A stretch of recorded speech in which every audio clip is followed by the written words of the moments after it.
Hello, everyone, and thank you for joining today's webinar on building resiliency and redundancy into your customer contact systems, brought to you by Chartwell. My name is Russ Henderson, and I'd like to welcome all of you who are Chartwell members, non-members, as well as anyone joining us for the first time. Our mission at Chartwell is to drive excellence in the utility industry by connecting the industry to solutions, and today's webinar is just one of the many ways that we do that.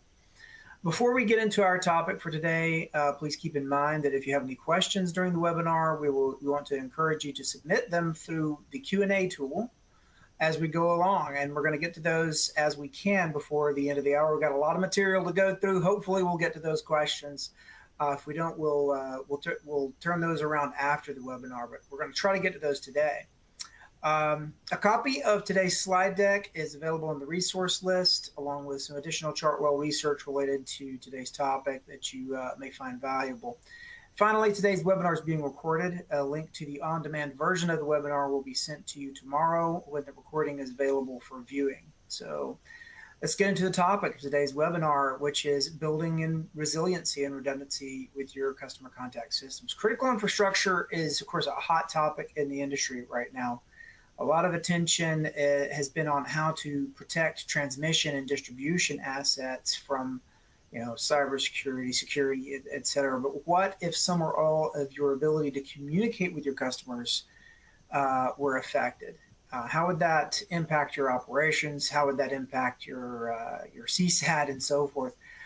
There was actually a major outage of a major communication systems provider recently. So many of you have already lived through this scenario.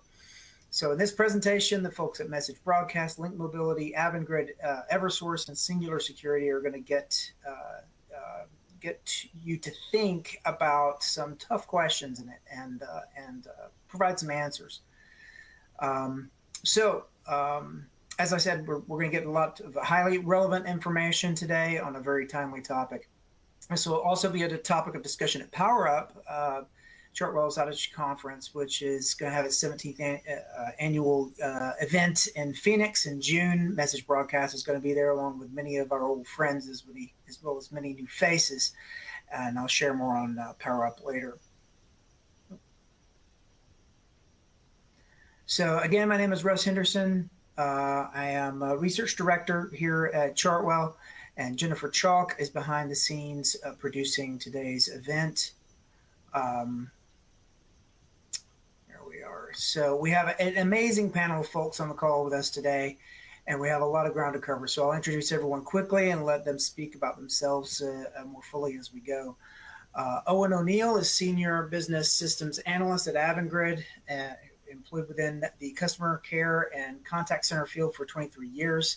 Past 15 years has been with Avangrid, providing support and research for voice and application systems used to process customer interactions. And with Eversource, we have Paulette or PJ Gibson, who's IT Operations Excellence Lead, who has been with Eversource 44 years in November. Her current role in IT is Operational Excellence Lead, as I said, managing the IT work and regulatory requirements with the development team. Her current ERP, that's Emergency Response Program role, is to manage outbound messaging as directed by senior leadership in storm situations. With Message Broadcast, we have Paul Watkins, CX strategist. Paul has more than 12 years of utility experience. He came from Duke Energy, where he led digital strategy and new product development. He served on industry boards, been a guest speaker at Stanford University, and provides industry product strategy consulting. Tammy Fiegel is lead analyst, application development, customer care at Avangrid. Tammy's been with Avangrid 40 years. She has been in IT in various positions for the past 18 years, supporting call center applications. Current position is lead analyst for application development, customer care, which covers IVR, SAP CRM, and outage management. Next is Zach Trueblood, Director of Utility Framework Services with Singular Security. As an electrical engineer with a background in cybersecurity, Zach has been working with electrical, water, and utilities for the past 15 years. He has technical experience in OT, cybersecurity, as well as regulatory compliance experience at the program level. And last but not least, we have Jason James, compliance officer with Link Mobility, who has 30 years experience in technology risk and compliance, including software development in the financial and tech industry. He's been part of Message Broadcast since 2009. So as I said, we have an incredible group of folks here today to talk about this important topic. And we're glad to have all of you with us today. So without further ado, I'm going to hand things over, hand the stage over to Paul, who will take it away. So stage is yours, Paul. Thank you for being here. Yeah, thanks, Russ. I really appreciate that. And welcome everybody to our series of webinars that we're hosting with Chartwell. And we have several more to go for our webinar season. So please stay tuned. We have others that I'm sure you guys are going to be very interested in seeing as well. So we're going to jump right into this webinar, which is, again, around building in resiliency and redundancy in those customer contact systems. And the first up we're going to introduce you to is PJ Gibson from Eversource. She's going to share with you some of their experiences in this particular area. And I'm going to set this up for PJ. So PJ, on the impacts of systems disruptions, how can a system disruption impact customers and your operations? Maybe you can walk us through some of your recent experiences in this area. Okay, thank you very much, Paul. So these are just a small subset of impacts that we've experienced, especially if we lose, our communication channels. So definitely when we lose our communication channels, the call centers is one of our biggest impacts. It increased the call count, the average speed of answer, and one of the things is if we lose communication, there's no ETA provided to the call center. So that alludes to customer frustration, which is my last bullet down there, because the customers can't get through. They got the long wait time, and they don't get the outage information. We do have experienced in the past problems with our ecosystems, which is our outage map and our Muni portal. And that's, that there is another channel of communications to our customers. And if that's not working, that increases more calls into the center. And then, we have there could be unexpected servers or lost in systems, like our source systems where the call center uses to report outages. So a lot, all that can impact a real big impact to our customers and our internal users. So, we've experienced a lot of different issues in the past. So we've got a lot of lessons learned, and we've learned from those. We've excelled better in our communications. We've excelled better in our delivery of messages. So, one time we did have a problem sending messages, as we all have experienced recently. But we had the opportunity of having a backup system.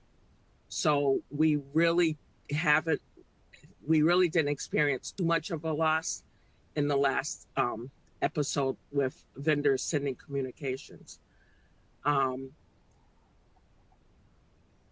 For our IVR, that's one of our major resources for customers, because the customers can, call in and get information automatically through the IVR. If that goes down, that's a problem. Our outage map, if our outage map or our Muni portal is not updating, customers rely on that information. So it's critical that we have messaging in place if we can't communicate to our customers through the outage map or the Muni portal. So we do rely on our messaging systems to do ad hoc messaging. Even if we don't have ETRs, we do, have that opportunity to send, voice, text, and we do all three channels: voice, text, and email. And we use our customers' channel of choice. If we lose systems, if we've lost our systems in the past, what has happened there, what we've learned from there is if we lost the system, our technical IT team immediately stands up a meeting and have all of an internal bridge, and they immediately get on with all the tech teams, and they try to resolve them quickly as possible. And we do at least once every 2 hour communications out to our centers and our internal customers, just to let them know what's going on. We do know what there's a problem. Here's what you can do instead. So there's a lot of collaboration when we have issues within, when we have system issues, when we have, vendor issues, any issues we've had that we've run across, we've got backup plans. So I don't know if that helps with all what we're all looking for, but one of the things that we did as a lesson learned one time, we had a huge outage in our outage map. We were asked to make a change in the outage map in the middle of the storm. And that was a bad lesson learned because it made it worse. So, so that's something like, okay, we'll live with what we got and we'll figure out how do we communicate in a better way, and then remediate it after the storm to make whatever changes that are asked. That's great, PJ. It's a great advice about, riding out a storm when you have systems that may need to be updated, but you really don't want to make those changes in the middle of an event because you never know what that might impact as well. Oh, definitely. Yeah. Great. Well, PJ, thank you so much for sharing some of that information. Hopefully we'll have some time to circle back with you on some questions Sure. at the end of the webinar. So thanks again, PJ. Moving on, we have Owen and Tammy with AvantGrid, and they're going to be talking about some of their experiences that they've had when it comes to this particular topic. So I'm going to pass this over to Owen. And Owen, if you'd like to take over, I'll drive the slides for you. Super. Thanks, Paul. Good afternoon, everyone. Special thanks to Chartwell, Russ, and Jennifer, as well as Paul Watkins from Link Mobility for extending the offer to participate in this presentation. So what Paul's showing right now is just an overview of AvantGrid. We aspire to be a leading sustainable energy company in the United States. We're headquartered in Orange, Connecticut. We have two primary lines of business, AvantGrid Renewables and AvantGrid Networks. The renewables owns and operates a portfolio of renewable energy generation facilities across the United States. And then the AvantGrid Networks division, which is Tammy and I are members of, own and operate 8 electric and natural gas utilities, serving more than 3.3 million customers in New York and New England. We have approximately 7,000 employees. Next slide, please.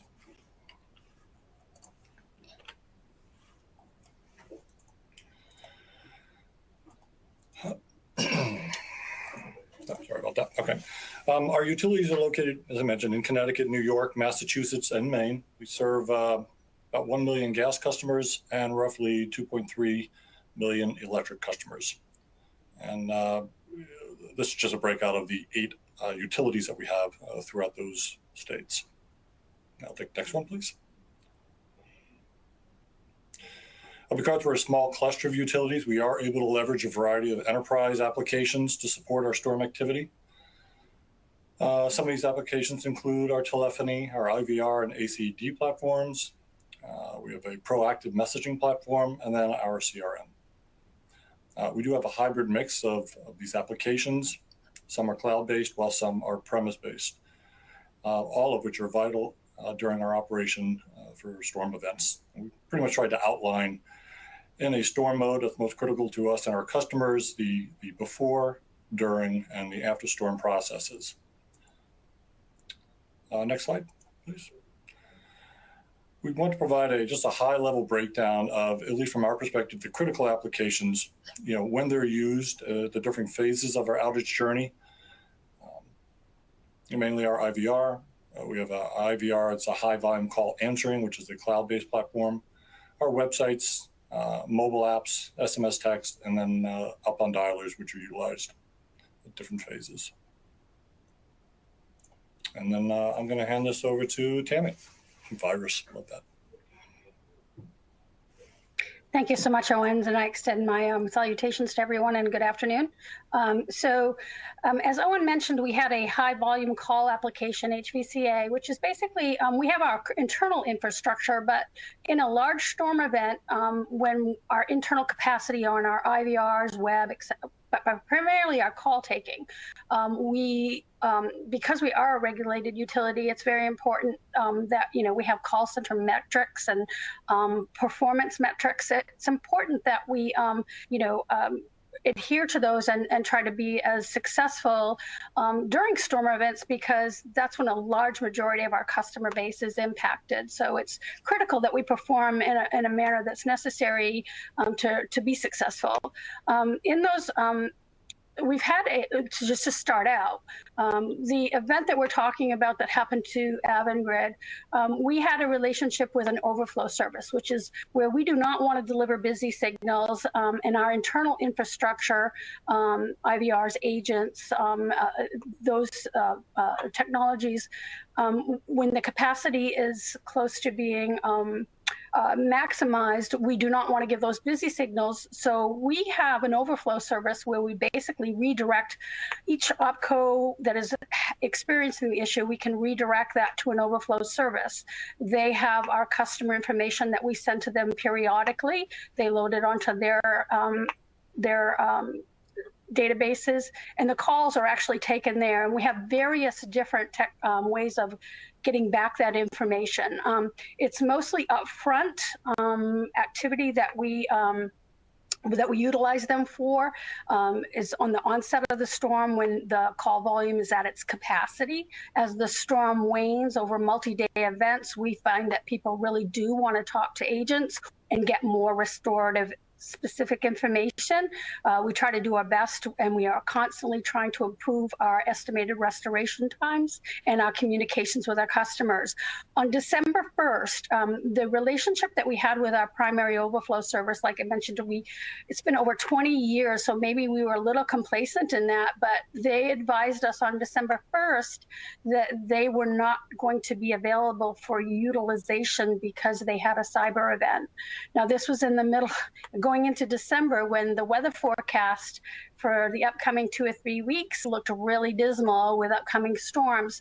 So we had two immediate objectives. One was damage control on unlinking from them. So, and making sure that we're not compromised through our connectivity with them. So the first thing that we did was we looked at suspending all of our communications, which included the URL portals, our outbound call activity, making sure that it was communicated that we were not going to be utilizing them across the OPCOs, disabling our API processes, also disabling IP addresses and login credentials. Next slide. So that was the first objective, was to just disconnect and sever all connections to make sure that there was no risk. The second was, what do we do going into likelihood of major storms coming up in the next couple of weeks? So one of the things we looked at was, how do we utilize in large storms? And literally our IVR and outbound dialer, and our outbound dialer uses two things. One, it can be reached through calling campaigns for our critical and life support customers to let them know information about the outage, and as well as we use it to, once restoration begins, to confirm whether customers are still out and or not. And we can also have our web and our outage, our mobile app and SMS activities also allow customers to report no power and get outage information. So one of the things, these can change percentage-wise, and also agents take our priority calls, such as trees on wire, trees on the limbs on the wires and wires down, etc. So these can vary, 10, 15 percentages in major storms, depending upon, if it's a large storm that hits all at once, or it sweeps across New England and ramps up and down. So each storm sort of has its own characteristics, as we know, living in New England and on the East Coast. So to say that high volume call application is literally our go-to for large storms is definitely an understatement, because we had been utilizing them for a long, long time. And what we do is, like I said, we direct that 800 number to them. So, but having the diverse communications with customers in today's world, as we all know, is very, very important. And we try to utilize the various different platforms to help customers through our outage issues. So if you want to go to the next slide.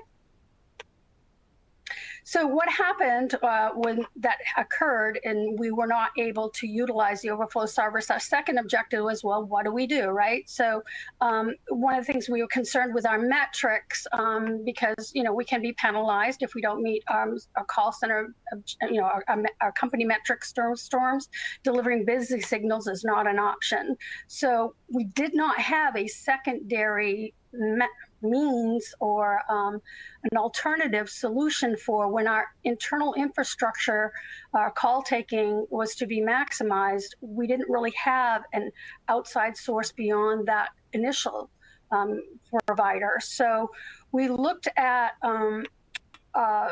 potentially our in-house IVRs and seeing if we could share IVRs like from one opco to another, because some opcos didn't experience the same level of outages as another. If we could borrow their business lines or their outage lines. So we looked at that possibility. We also looked at redirecting calls, trying to get agents in and scheduling a rotation and having that done. But again, in some cases that can be tricky. While we do that with almost all of our storms, for multi-day events, the workforce is definitely strained. While we have other agents and other employees that can do call taking, being able to ramp that up in a hurry to this volume that we were potentially expecting would have been difficult and challenging. We also, the ability to reach out to those life support and critical customers required us to do, now looking at a different method of doing that, because the outbound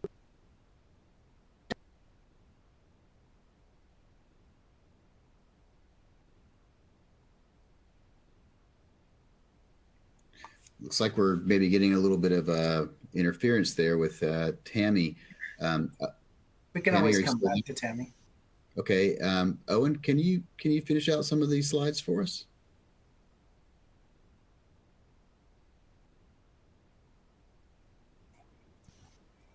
Yep, let me see where she is. Impacts of incidents.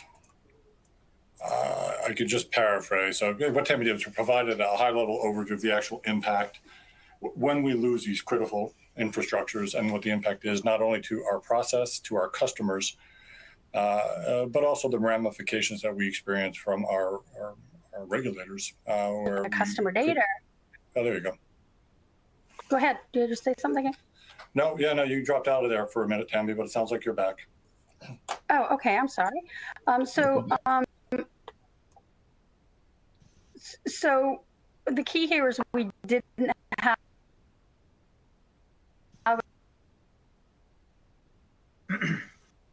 Yeah, it looks like Tammy's continuing to have difficulties. Tammy, if you could refresh your browser, that might help. But yeah, Owen, if you want to continue, apologies.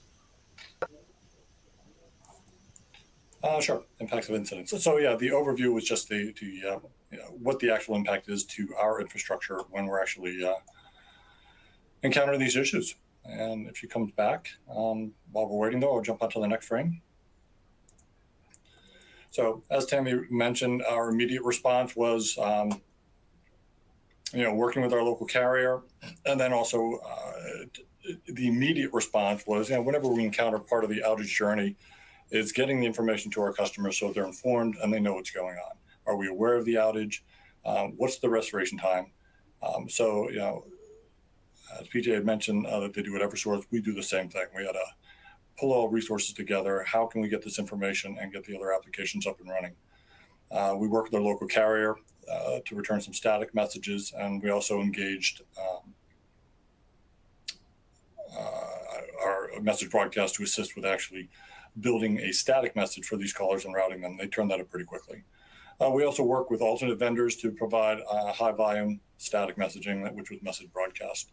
We leverage our premise-based IVRs and outbound dialers. Normally, we use this application that was corrupted to do a lot of our outbound campaigns, especially large volume.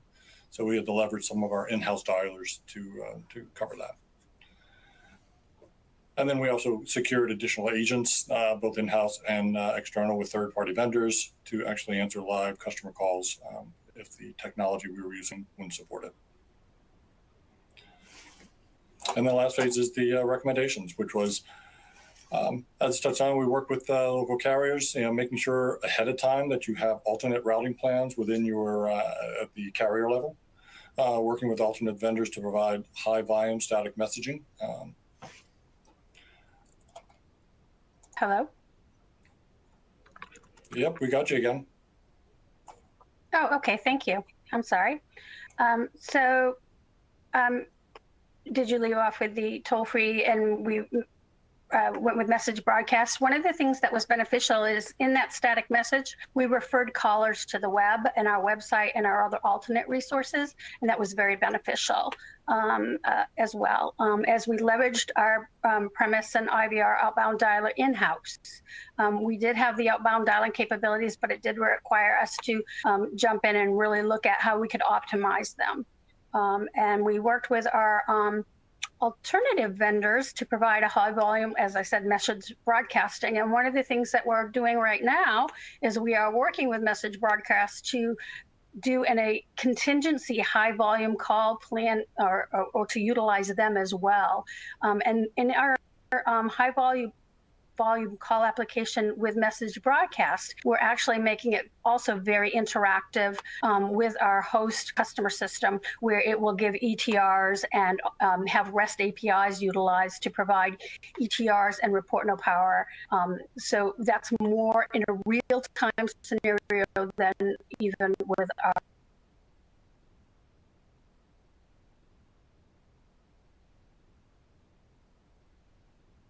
All right. Well, I think Tammy was able to get most of that information across. Owen, is there anything else that you might add before we kind of move on to some other slides? Nope, I think she pretty much summarized it within our recommendations. No, I think we're good. Awesome. Well, great. Well, first of all, many thanks to Owen and Tammy and to PJ for sharing this information. And we'll pick up on the backside of the webinar with any questions they might have from the audience. Thank you guys so much. So we're going to move on, and we were very fortunate to be able to bring in a security expert, Zach Trueblood, to really talk about previous. Hi,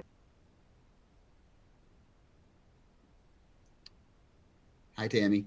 We're going to move on to Zach, and Zach, we're going to have you tell us a little bit about some of the experiences that you've had when it comes to this type of security and best practices at a 50,000 foot view. So Zach, welcome to the webinar.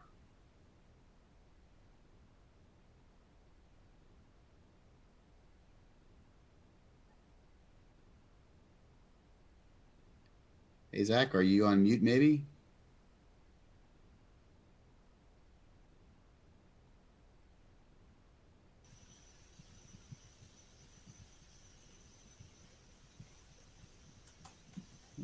Maybe we lost Zach there.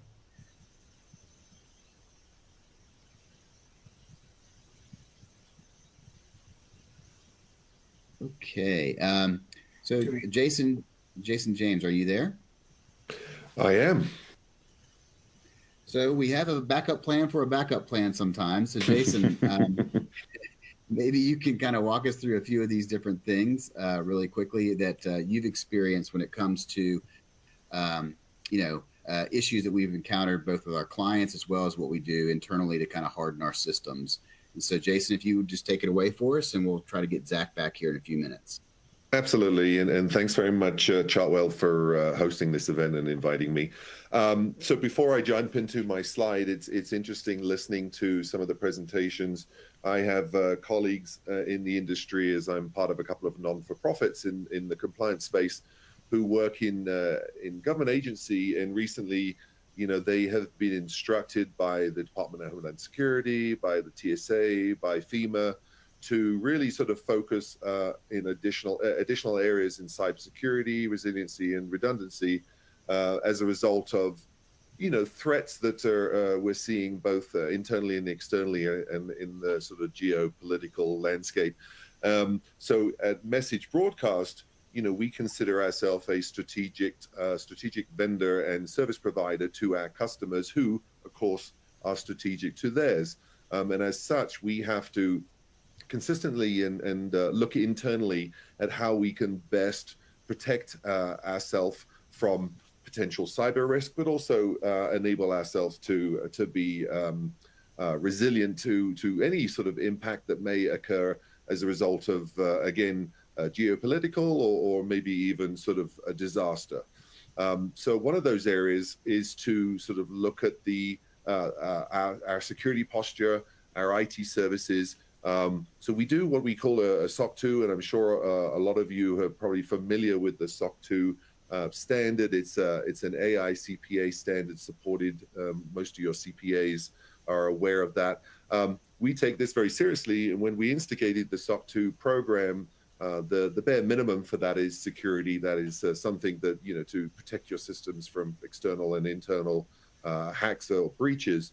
But in addition, there are availability, process integrity, confidentiality, and privacy. Message Broadcast, typically we don't store information from our customers. We have a sort of a model by which we use the information for the shortest period of time possible, and then we dispose of that information so that we don't pose an existing risk to our customers. But again, the SOC 2 standard is key to our ability to provide comfort to our customers. And then on the right-hand side there, you can see that we actually provide that SOC 2 information to our customers as part of their assessment of our services, assessment of our suitability, and assessment of our approach to security, confidentiality, and availability. We also have customers that in the past have provided credit card information. And again, as soon as we understood that we were going to undertake that, we went down the road of engaging a third party and implementing a credit card data security program. So we continue to expand our security and availability programs, enterprise risk management, which is a organizational wide risk management program that we implemented, that we're actually looking at our sales and marketing, at our service providers, at our development, at our leadership, as well as our IT functions. So there are a lot of compliance steps that we take to continue to expand our protection, sort of bubble of protection, as we say, around our organization, to make sure that we are consistently available, providing services to our customers, and obviously hitting those metrics that are necessary for them to be in compliance. And I think a few of the speakers talked about regulatory compliance as well. As we think of disaster recovery and business continuity, our offices are in Southern California, so we're at risk of earthquakes, of fire, of flood, and a number of other sort of natural disasters. Although our offices are in suburbia and not typically exposed to a lot of those risks, we have to say, we have to look at the positioning of our disaster recovery program. So we have local data centers that are also SOC 2 that we test on a regular basis to ensure that we have the continuity, but we also have out-of-state disaster recovery centers. Again, that ability to be able to keep our services up to support our customers is paramount for us. And we test them not only on behalf of our customers, so we're testing in conjunction with our customers to make sure that if the customer has a problem, or if we have a problem, both sides of that continuity is tested, whether that's in a simple API or something a little bit more strategic, such as the ability to be able to phone us if their network is down, and still to be able to instigate a communication. And of course, the redundancy factors of that. For our software, we are a technology company providing a service. So we have a software development function, we have an IT resources and an IT support function. We have a security function. Clearly, any piece of software that we either develop or maintain has to be not only resilient to the pressure that is put under by our customers in terms of communication in those stress periods of time. And I hear a lot of people talking about storms. So clearly there's that immediate need to be able to communicate large amount of data to a large portion of people in a very, very short period of time, but also to make sure that we're not exposing our software to vulnerabilities that could affect our ability, again, to provide that service. So we have a very detailed software development lifecycle that, again, we work in conjunction with our customers, especially when there's APIs involved, to ensure that we protect every step of the communication path. So, as an organization, I joined Message Broadcast in 2009. We have been implementing more and more of these programs over that period of time to ensure we continue to follow and trend the risks that are posed to us. And again, in the last couple of years, we're seeing additional risks to communication infrastructure that we all have to take very seriously. And that is my role within the organization. That is great, Jason. Thank you so much for that. Zach, we're going to come back to you. I'm going to jump right into your slides. Let's see. All right. Thank you, Paul. Hopefully you can hear me now. Definitely can you hear me? I can hear you for sure. Okay, awesome. Jen, there we go. Thank you, Jen. All right, there you go, Zach. All right. Thank you very much. So I got a wonderful introduction before, so I won't recap all this. Just to say that I've been in the space for a long time, primarily on the electric utility side, as both building and implementing programs, as well as working with the regulators. All right, next slide. Singular Security has a long history of supporting businesses and businesses that achieve success and providing the skills and talent that companies need in order to achieve their operational goals. We partner and keep you and provide those resources to keep you secure and compliant as you move forward with your challenges. All right, next slide. So we're going to take a 50 or maybe even 100,000 foot view of resiliency. And I apologize that the glitch with the audio, because this would have been perfect for Jason to anchor right after we talked about this high level view, but we'll soldier on, as it were. So resiliency, Presidential Policy Directive 21 really redefined, all the critical sectors and associated oversight organizations to define resiliency. But when we talk about resiliency, what we're really talking about is the ability to withstand events and recover quickly, whether it's natural disasters. We've talked a lot about storms today, and I live in California, so there's wildfires and earthquakes, and there's accidents, and then of course there's the deliberate attacks that we need to try and build in some resiliency to our core processes, our critical infrastructure in order to carry out our mission. Next slide. We're gonna talk a little bit about the Ukrainian electric grid attack that happened in 2015. Why are we talking about this attack that was 8 years ago? There's been some other high-profile attacks and the intervening years, such as like the Colonial Pipeline. But this one was interesting because it really reframed the conversation about critical infrastructure and things that are important to business continuity, and how especially electric utilities need to plan for resiliency. So to lay the foundation, on December 23rd at about 3:35 local time, over 40 distribution substations were taken offline out of the grid. Initial reports were suggesting that about 80,000 people were affected. But the full forensic analysis really said it was upwards of close to 250,000 people.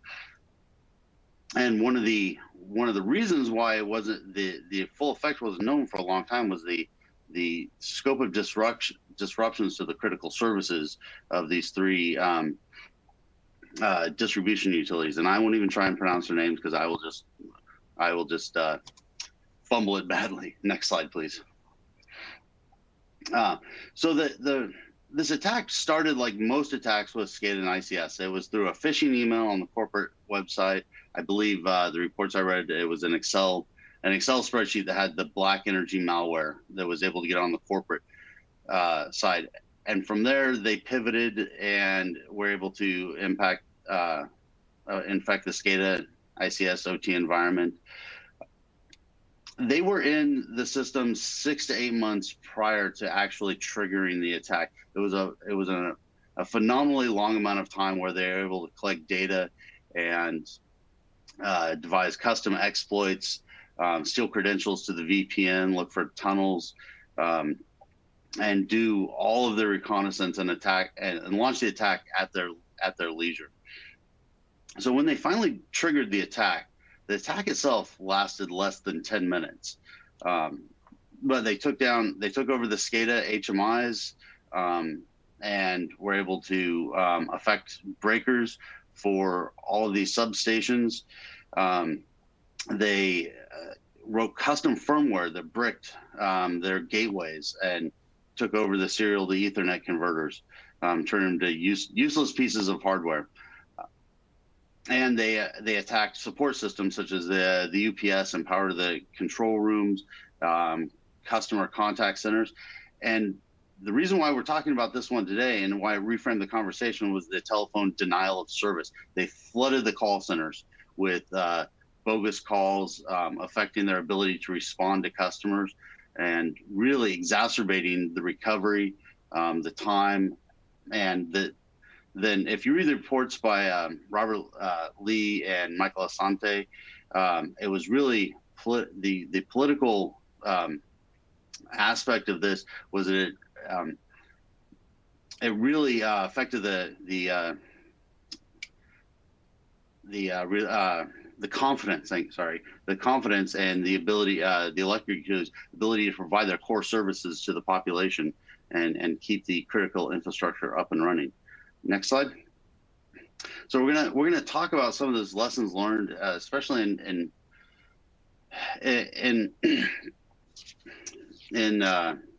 what we can do about it, and kind of the planning that goes into preparing for these types of events, and some of the, like I said, the lessons learned. I'm a big fan of frameworks because they help us not reinvent the wheel. They give us a guide and kind of a roadmap to improving our resiliency and our cyber resiliency. In November, the CISA Cybersecurity and Infrastructure Security Agency, released the Infrastructure Resilience Planning Framework, and that's kind of what we're going to walk through here and talk about it at a high level. And of course, the cybersecurity framework, which is the means of implementing the cyber resiliency pieces that we need to keep, the customer contact and the communication channels functioning and available for our resiliency programs. Next slide. So laying the foundation is an important step in developing your resiliency programs. Right? You find a champion. Resiliency programs, continuity, business continuity, disaster recovery. These things are much more effective in any organization when they start at the top down. When you have executive support, then it becomes part of the culture, part of the standard operating procedure, not something that's bolted on when a problem is discovered. And you define your scope for your resiliency measures. What's critical to your business operations, your continuity operations? Is it and your customer contact channels, your Is it your call centers? Is it your network? Is it your contracted offsite vendors? And part of laying the foundation is assessing your current state. Where is your current state of resiliency? How resilient is your continuity of operations? What are your goals from where you are to where you need to be? Do you have single points of failure in your customer information systems? We've talked. There was talk of offloading the overflow. Do you have single points of failure? Do you have multiple diverse routed communication paths? So identify these goals, and identify your current state and find the gaps. Next slide, please. So I was talking a little bit about this, identifying your critical infrastructure. You define your goals, and you define those pieces that support those goals, both in terms of systems and cyber resiliency. And you need to prioritize which are the most important pieces for your over high level resiliency goals. And another important piece, is ensuring that you understand the interdependency of these systems. What are the key components that affect various aspects of your business continuity operations, right? Power. You need power to run pumps. You need physical security to stay compliant around your critical infrastructure pieces. What are all these interdependencies? What are these touch points? Are they well documented in your business continuity plan? Next slide. So when we're here today, we're talking about our communication systems and our critical communication paths with our customers and with our internal components. The inbound and the outbound IVR systems, your SMS texting platforms, your email platforms, website data that allows your customers to understand where the outages are, estimated time of restoration, and allows them to input outages. So when we talked about the Ukraine outage, this was the lack of communication between the electric customers and the electric utility was a major exacerbating factor in elongating the restoration time. Actually, some of the reports I've read talked about the fact that their system itself was so antiquated. They restored actually quicker than they might have otherwise if they had had more modern systems, more modern communication systems. But it's something to think about as we identify our critical components that we need to plan for our resiliency. Next slide. So once you identify the critical infrastructure components and your systems and the things that you need to carry on with your continuity of operations, right, the next step is to identify your threats and hazards. Natural, man-made, deliberate, accidental. The framework that this is pulled from, the infrastructure resilience planning framework, has a wealth of information on guiding entities down to really identifying these threats and these vulnerabilities that may not be otherwise obvious. There's so many resources there. It's an almost overwhelming amount of resources to pull from and do a good vulnerability analysis of your system. So you assess the vulnerabilities. Oh, sorry, one more back. So the last point I want to make on risk assessment is a prioritization, right? You're going to have you're going to come out with a lot of action items, most likely when you do a full risk assessment, right? You prioritize based on resources, based on likelihood versus consequence, and develop your action plans from there. So next slide, please. So develop your action plan based on your risk assessment, right? You go for the high profile, the high risk, high likelihood resiliency gaps. Is it your single points of failures in your network? Is it do you have geo redundancy, critical path redundancy in your communication systems, your contact systems, internal, external?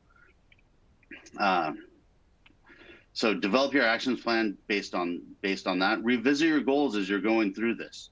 You have to take your assumptions that you made at the beginning, and after you've done your risk assessment, see if they're still valid. See if they're still if your resiliency goals are still appropriate based on your risk analysis.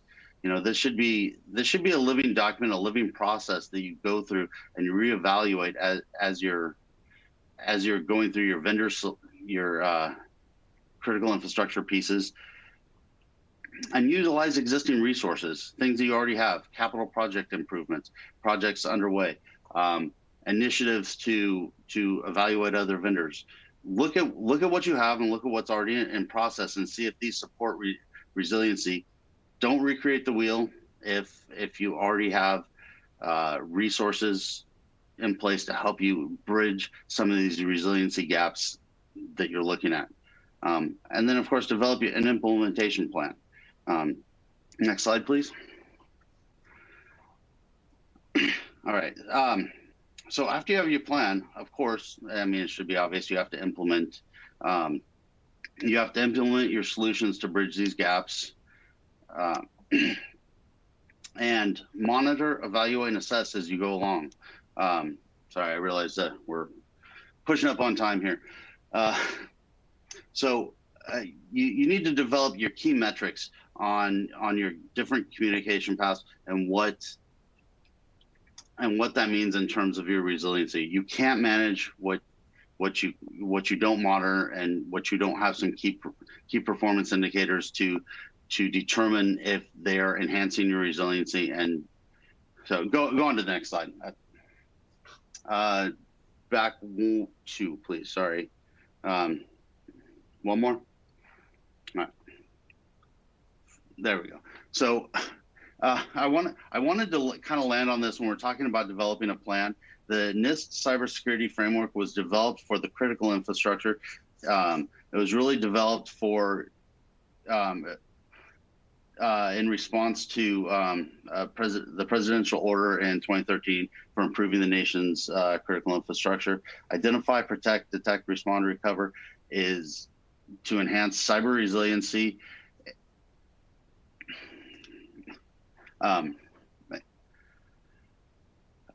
So this is a piece to help you close some of those cyber resiliency gaps. I don't talk about it here, but a quick plug. The C2M2 cyber capability maturity model is a way to assess the effectiveness of your implementation. All right, go on, next slide, please. Vendor management.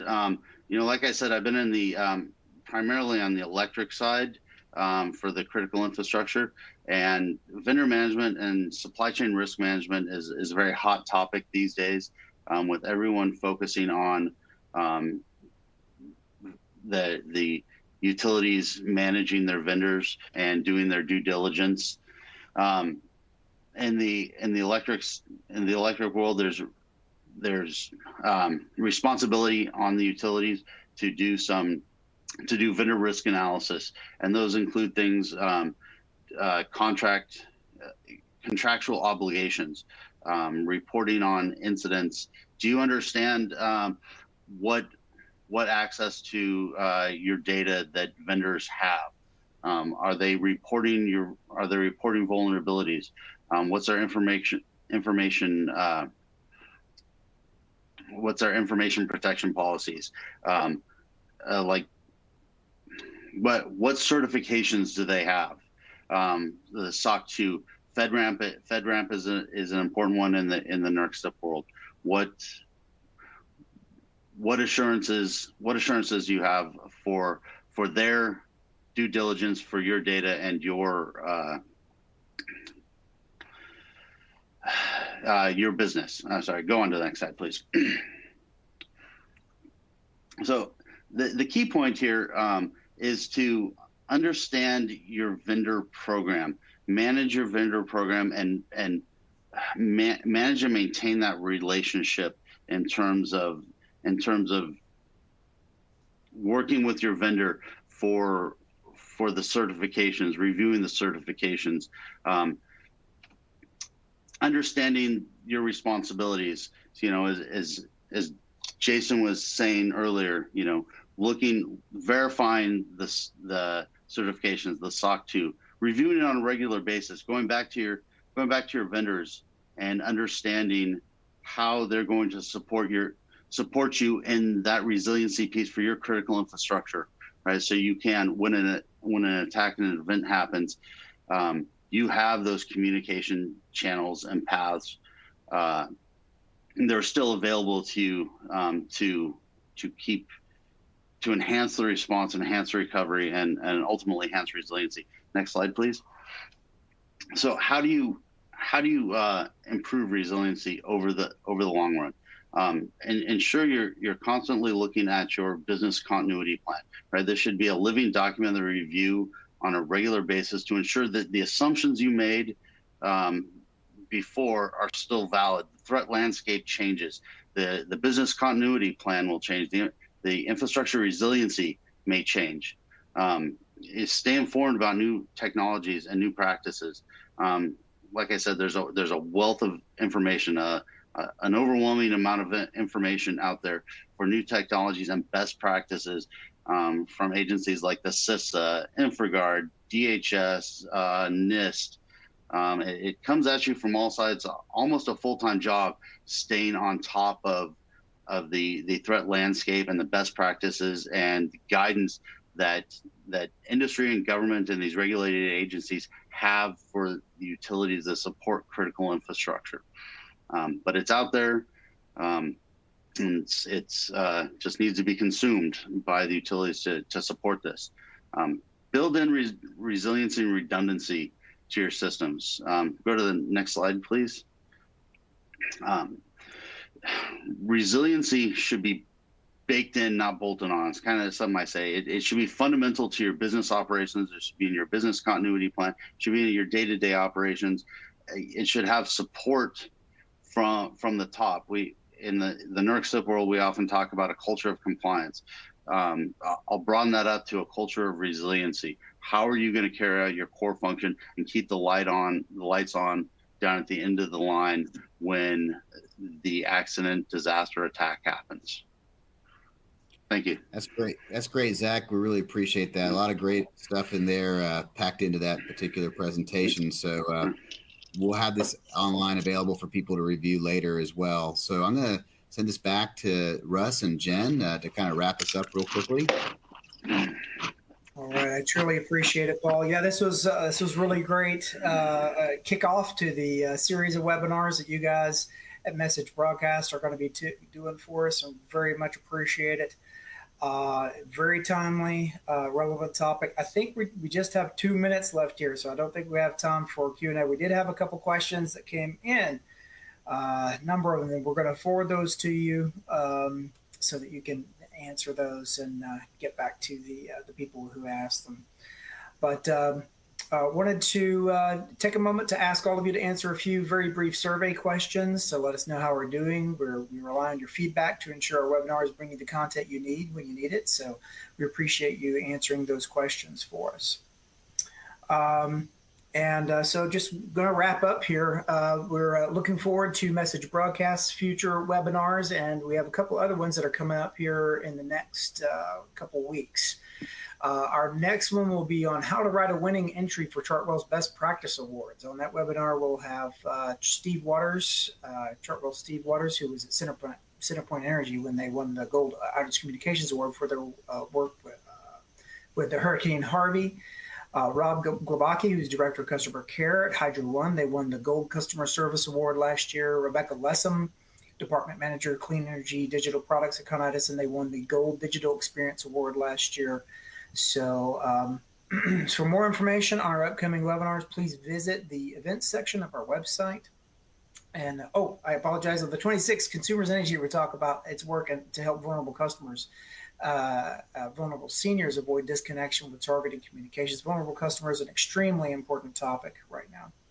And of course, we look forward to seeing many of you in Phoenix for Power Up, June 13th through the 15th. If you're a member of our outage council, you of course get 2 free seats there. And two free complimentary registrations to the conference itself. Our keynote presentation is going to be from Taryn Sims at Duke Energy, which of course had its own security issues and some load shed issues late last year, and we're going to talk through how they responded to that. Really great work that Duke is doing as always. So. That concludes today's webinar on building resiliency and redundancy with your customer contact systems. Thanks again to Owen, PJ, Paul, Tammy, Zach, and Jason, all of you who attended. Apologize, we had a few little technical issues on today's webinar. We can't seem to avoid those these days, no matter what we're doing in our new virtual world. The recording from today's webinar will be available on the Insight Center, along with all the other great content we have on the Insight Center, including analysis reports, benchmark reports, case studies, and infographics, and all things customer facing in the utility industry. So thanks a lot, and we look forward to seeing you at a future Chartwell event. Take care.